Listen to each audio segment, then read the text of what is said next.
Hello friends, welcome to my YouTube channel CC wealth creator. ఈ వీడియోలో నేను మీకు మార్నింగ్ మార్కెట్ అప్డేట్స్ గురించి చెప్తాను friends. So first of all మనం నిఫ్టీ 50 అలాగే బ్యాంక్ నిఫ్టీ యొక్క సపోర్ట్ అండ్ రెసిస్టెన్స్ లెవెల్స్ చూద్దాము. నెక్స్ట్ ఈ రోజు ఇంటర్డే స్టాక్స్ లిస్ట్ అనేది చూద్దాం friends. So let's start our video.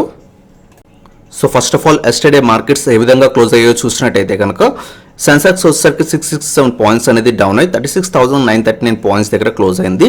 Nifty 50 వచ్చేసరికి 181 పాయింట్స్ అనేది డౌన్ అయ్యి 10,891 పాయింట్స్ దగ్గర క్లోజ్ అయింది. బ్యాంక్ నిఫ్టీ వచ్చేసరికి 567 పాయింట్స్ అనేది డౌన్ అయ్యి 21,072 పాయింట్స్ దగ్గర క్లోజ్ అయింది. సో ఎస్టర్డేలో ఇండిసెస్ అనేవి ఈ విధంగా క్లోజ్ అయ్యాయి ఫ్రెండ్స్. అలాగే నిన్న యూఎస్ మార్కెట్స్లో డౌ జోన్స్ ఇండెక్స్ వచ్చేసరికి అప్రాక్సిమేట్లీ 236 పాయింట్స్ అనేది గెయిన్ అయ్యి 26,664 పాయింట్స్ దగ్గర క్లోజ్ అయింది ఫ్రెండ్స్. సో యూఎస్ మార్కెట్స్ నిన్న ఫ్లాట్గా అనేవి వెళ్ళాయి అన్నమాట. అలాగే ఎస్టర్డే ఎఫ్ఐఎస్ అలాగే డిఐఎస్ డేటా చూసినట్టయితే ఎఫ్ఐఎస్ వచ్చేసరికి 7,818 crores వర్త్ గల షేర్స్ని బై చేశారు. డిఐఎస్ వచ్చేసరికి 135 crores వర్త్ గల షేర్స్ని సెల్ చేశారు ఫ్రెండ్స్. సో నిన్న ఎఫ్ఐఎస్ వచ్చేసరికి బయింగ్ సైడ్ ఉన్నారు, అలాగే డిఐఎస్ వచ్చేసరికి సెల్లింగ్ సైడ్ ఉన్నారు. అలాగే నిన్న హై పర్సెంటేజ్ డెలివరీ జరిగిన స్టాక్స్ లిస్ట్ చూస్తే బంధన్ బ్యాంక్లో అప్రాక్సిమేట్లీ 76% డెలివరీ జరిగింది. అపోలో హాస్పిటల్స్లో 64% డెలివరీ జరిగింది. పెట్రోనైట్లో 60% డెలివరీ జరిగింది. ఎన్టీపీసీలో 53% డెలివరీ జరిగింది. హెచ్డిఎఫ్సిలో 53% డెలివరీ జరిగిందో. సో ఇంకొన్ని స్టాక్స్లో హై పర్సెంటేజ్ డెలివరీ జరిగాయి ఫ్రెండ్స్. సో ఆ స్టాక్స్ లిస్ట్ అనేది మీరు ఇక్కడ చూసుకోవచ్చు. అలాగే ఈరోజు morning SGS Nifty Singapore Nifty వచ్చేసరికి అరౌండ్ 7:20 ఏఎంకి ఇండియన్ టైం ప్రకారం 37 పాయింట్స్ దగ్గర ట్రేడ్ అవుతుంది. అరౌండ్ 10,949 పాయింట్స్ దగ్గర ట్రేడ్ అవుతుంది. సో ఎస్జిఎస్ నిఫ్టీ వచ్చేసరికి మ్యాక్సిమం ఫ్లాట్గా ఓపెన్ అయిందని చెప్పొచ్చు అనమాట. సో మన ఇండియన్ మార్కెట్స్ కూడా కొంచెం ఫ్లాట్గా ఓపెన్ అయ్యి కొంచెం పాజిటివ్గా ఉన్నట్టే ఛాన్సెస్ అనేవి ఉన్నాయి ఫ్రెండ్స్. అలాగే ఈరోజు నిఫ్టీ యొక్క సపోర్ట్ అండ్ రెసిస్టెన్స్ లెవెల్స్ చూసినట్టయితే నిఫ్టీ యొక్క ఫస్ట్ సపోర్ట్ లెవెల్ కింద మనం 10,829 పాయింట్స్ తీసుకోవచ్చు. ఒకవేళ ఇది క్రాస్ అయ్యే మార్కెట్ ఇంకా కింద పడినట్టయితే కనుక నెక్స్ట్ సపోర్ట్ లెవెల్ కింద 10,768 పాయింట్స్ అనేది తీసుకోవచ్చు. అలాగే నిఫ్టీ 50 యొక్క రెసిస్టెన్స్ లెవెల్స్ చూసినట్టయితే ఫస్ట్ రెసిస్టెన్స్ లెవెల్ కింద 11,005 పాయింట్స్ తీసుకోవచ్చు ఫ్రెండ్స్. ఒకవేళ ఇది క్రాస్ అయ్యే మార్కెట్ ఇంకా పైకి వెళ్ళినట్టయితే నెక్స్ట్ రెసిస్టెన్స్ లెవెల్ కింద 11,119 పాయింట్స్ అనేది తీసుకోవచ్చు. ఈ రోజుకి నిఫ్టీ 50 యొక్క సపోర్ట్ అండ్ రెసిస్టెన్స్ లెవెల్స్ ఇవి. అలాగే బ్యాంక్ నిఫ్టీ యొక్క సపోర్ట్ అండ్ రెసిస్టెన్స్ లెవెల్స్ చూసినట్లయితే ఈ రోజుకి బ్యాంక్ నిఫ్టీ ఎస్టర్డే వచ్చేసరికి 21,072 పాయింట్స్ దగ్గర క్లోజ్ అయింది. సో బ్యాంక్ నిఫ్టీ యొక్క ఫస్ట్ సపోర్ట్ లెవెల్ కింద 20,887 పాయింట్స్ తీసుకోవచ్చు. ఒకవేళ ఇది క్రాస్ అయ్యే మార్కెట్ ఇంకా కింద పడినట్టయితే నెక్స్ట్ సపోర్ట్ లెవెల్ కింద 20,703 పాయింట్స్ తీసుకోవచ్చు. ఇవి సపోర్ట్ లెవెల్స్ అనమాట. అలాగే బ్యాంక్ నిఫ్టీ యొక్క రెసిస్టెన్స్ లెవెల్స్ చూసినట్టయితే ఫస్ట్ రెసిస్టెన్స్ లెవెల్ కింద 21,400 పాయింట్స్ తీసుకోవచ్చు. ఒకవేళ ఇది క్రాస్ అయ్యే మార్కెట్ ఇంకా పైకి వెళ్ళినట్టయితే నెక్స్ట్ రెసిస్టెన్స్ లెవెల్ కింద 21,728 పాయింట్స్ అనేది తీసుకోవచ్చు అనమాట. సో ఇది బ్యాంక్ నిఫ్టీ యొక్క సపోర్ట్ అండ్ రెసిస్టెన్స్ లెవెల్స్ ఈ రోజుకి.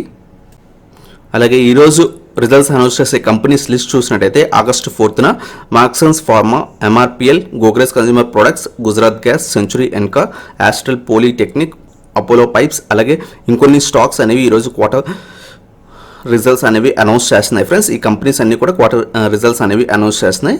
ఈ లిస్ట్ అనేది మీరు ఇక్కడ చూడొచ్చు. అలాగే ఈరోజు ఇంటర్డే స్టాక్స్ లిస్ట్ చూసినట్టయితే ఫస్ట్ స్టాక్ వచ్చేసరికి ఎక్సైడ్ ఇండస్ట్రీస్ ఫ్రెండ్స్. వీళ్ళు Q1 రిజల్ట్స్ ఎస్టర్డే అనౌన్స్ చేశారన్నమాట. వీళ్ళు లాస్ వచ్చేసరికి 13.56 crores చూపించారు ఈ క్వార్టర్లో. ప్రీవియస్ ఇయర్ ఆన్ ఇయర్ క్వార్టర్లో 161.58 crores ప్రాఫిట్ చూపించినట్టయితే ఈ క్వార్టర్లో 13.56 crores లాస్ అనేది చూపించారన్నమాట. అలాగే రెవెన్యూ చూస్తే 31% అనేది డౌన్ అయింది. 2,526 crores చూపించారు ఈ క్వార్టర్లో. ప్రీవియస్ ఇయర్ ఆన్ ఇయర్ క్వార్టర్లో 3,664 crores చూపించారు ఫ్రెండ్స్. సో వీళ్ళ యొక్క ప్రాఫిట్ అలాగే రెవెన్యూ రెండు కూడా చాలా అంటే చాలా తగ్గాయి. సో ఈ స్టాక్ని మనం షార్ట్ సెల్లింగ్ సైడ్ తీసుకోవచ్చు. మార్కెట్ కనుక గ్యాప్ డౌన్లో ఓపెన్ అయ్యి కింద పడుతుంటే కనుక మనం ఈ స్టాక్ని మనం షార్ట్ సెల్లింగ్ సైడ్ అనేది తీసుకోవచ్చు అనమాట. సో ఇది ఫస్ట్ స్టాక్. అలాగే సెకండ్ స్టాక్ చూసినట్టయితే కేఎస్సీ ఇంటర్నేషనల్ ఫ్రెండ్స్. ఈ కంపెనీలో అప్రాక్సిమేట్లీ 1,190 crores ని కొత్త న్యూ ఆర్డర్స్ అనేవి వచ్చాయి ఫ్రెండ్స్. ఇన్ని క్రోర్స్ వర్తగల అంటే 1,190 crores వర్తగల న్యూ ఆర్డర్స్ అనేవి వచ్చాయన్నమాట వేరియస్ బిజినెస్ నుంచి. సో ఈ కేఈసీ ఇంటర్నేషనల్కి చాలా పాజిటివ్ న్యూస్. సో మార్కెట్ కనుక గ్యాప్ అప్లో ఓపెన్ అయినాయి అండ్ ఇంకా పైకి వెళ్తున్నట్టయితే కనుక మార్కెట్ ఈ స్టాక్ని మనం బయింగ్ సైడ్ అనేది తీసుకోవచ్చు. అలాగే ఇంకో స్టాక్ చూసినట్టయితే కనుక అలంబిక్ ఫార్మా ఫ్రెండ్స్. వీళ్ళు QIP అనేది ఇష్యూ చేస్తున్నారు. QIP అంటే ఏం లేదు ఫ్రెండ్స్, మనకి FPO ఉంటుంది కదా, అంటే FPO మనకి రీటైల్ ఇన్వెస్టర్స్కి ఇస్తారు. బట్ QIP అనేది ఓన్లీ పెద్ద ఇన్వెస్టర్స్ మాత్రమే ఇన్వెస్ట్ చేస్తారన్నమాట. వాళ్ళకి ఒక డిస్కౌంట్ ప్రైస్లో షేర్స్ అనేవి ఇస్తారు. సో అరౌండ్ ఫ్లోర్ ప్రైస్ వచ్చేసరికి 90.75 per share చొప్పున క్యూఐపీ ఇన్వెస్టర్స్ అంటే పెద్ద పెద్ద బ్యాంక్స్ కానీ పెద్ద పెద్ద కంపెనీస్ కానీ ఈ కంపెనీలో ఇన్వెస్ట్ అనేది చేస్తారన్నమాట ఈ క్యూఐపీ ద్వారా. దీని ద్వారా ఈ కంపెనీ అనేది రైజ్ అనేది అవుతుంది, ఫండ్ అనేది రైజ్ చేస్తుంది అనమాట. సో ఇది అలంబిక్ ఫార్మాకి పాజిటివ్ న్యూస్ అనమాట. సో ఈ స్టాక్ ను కూడా మనం బయింగ్ సైడ్ తీసుకోవచ్చు మార్కెట్ కనుక సూపర్ పాజిటివ్ గా ఉన్నట్టయితే కనుక.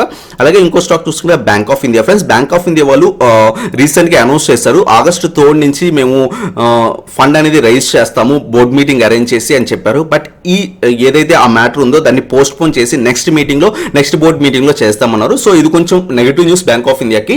సో ఈ స్టాక్ మనం చూసి ట్రేడింగ్ అనేది చేయండి ఫ్రెండ్స్. సో ఇది అంత పెద్ద బ్యాడ్ న్యూస్ కాదు, బోర్డ్ మీటింగ్ అనేది ఎక్స్టెండ్ చేశారంతే.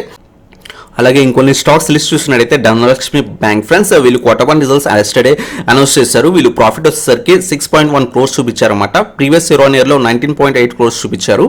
అలాగే ఎన్ఐ వచ్చేసరికి 79 crores చూపించారు. ప్రీవియస్ ఇయర్ లో 90.1 crores చూపించారన్నమాట. సో వీళ్ళ యొక్క ప్రాఫిట్ అలాగే రెవెన్యూ రెండు కూడా తగ్గాయి. సో ఈ స్టాక్ ని మనం షార్ట్ సెల్లింగ్ సైడ్ తీసుకోవచ్చు మార్కెట్ కనుక గ్యాప్ డౌన్ లో ఓపెనింగ్ కింద పడుతుంటే. అలాగే నెక్స్ట్ స్టాక్ వచ్చేసరికి సాగర్ సిమెంట్ ఫ్రెండ్స్. సాగర్ సిమెంట్లో ఇండియా రేటింగ్స్ అలాగే రీసెర్చ్ వాళ్ళు ఏం చేశారంటే వీళ్ళ యొక్క బ్యాంక్స్ యొక్క ఫెసిలిటీస్ అన్నీ కూడా అవుట్లుక్ అనేది స్టేబుల్గా ఉంది. సో ఇండియా A- రేటింగ్ అనేది ఇచ్చారన్నమాట. సో ఈ స్టాక్ ఇది కొంచెం నెగిటివ్ న్యూస్ అలాగే కొంచెం పాజిటివ్ న్యూస్ కూడా. సో దీన్ని ఫ్లాట్గా అనేది చూడొచ్చు అనమాట మార్కెట్ కనుక మార్కెట్ మూవ్మెంట్ పాజిటివ్గా ఉండి ఈ స్టాక్ మూవ్మెంట్ కూడా పాజిటివ్గా ఉన్నట్టయితే మనం పాజిటివ్ సైడ్ తీసుకుంటాం. లేదు మార్కెట్ మూవ్మెంట్ నెగిటివ్గా ఉండి ఈ స్టాక్ నెగిటివ్గా ఉన్నట్టయితే మనం నెగిటివ్ సైడ్ అనేది తీసుకుంటాం అనమాట ఈ స్టాక్ని.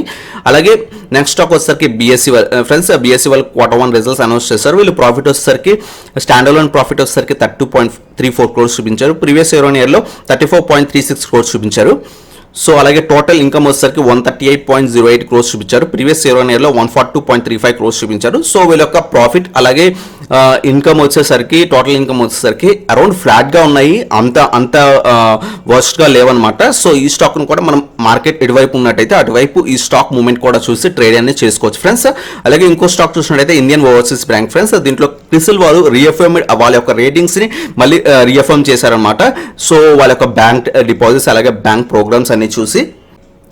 అలాగే ఈరోజు ఫ్యూచర్ అండ్ ఆప్షన్స్లో బ్యాన్ అయిన స్టాక్స్ చూసినట్టయితే NSE ఎక్స్చేంజ్లో ఏ స్టాక్స్ కూడా ఈరోజు ఫ్యూచర్ అండ్ ఆప్షన్స్లో బ్యాన్ అనేది చేయలేదు ఫ్రెండ్స్. సో అన్ని స్టాక్స్లో కూడా మనం ఫ్యూచర్ అండ్ ఆప్షన్స్ ట్రేడింగ్ అనేది చేసుకోవచ్చు అనమాట. సో ఇది ఫ్రెండ్స్ ఈ మార్నింగ్ మార్కెట్ అప్డేట్స్ వీడియో. ఈ వీడియో కనుక మీకు నచ్చినట్టయితే లైక్ చేయండి. అలాగే మీ నా ఛానల్ కొత్తగా వచ్చినట్టయితే సబ్స్క్రైబ్ చేయండి అండ్ బెల్ ఐకాన్ ప్రెస్ చేయండి. సో దాని లేటెస్ట్ వీడియో అప్డేట్స్ అనేవి మీకు వస్తాయి అనమాట. Thank you so much for watching. Have a nice trading day.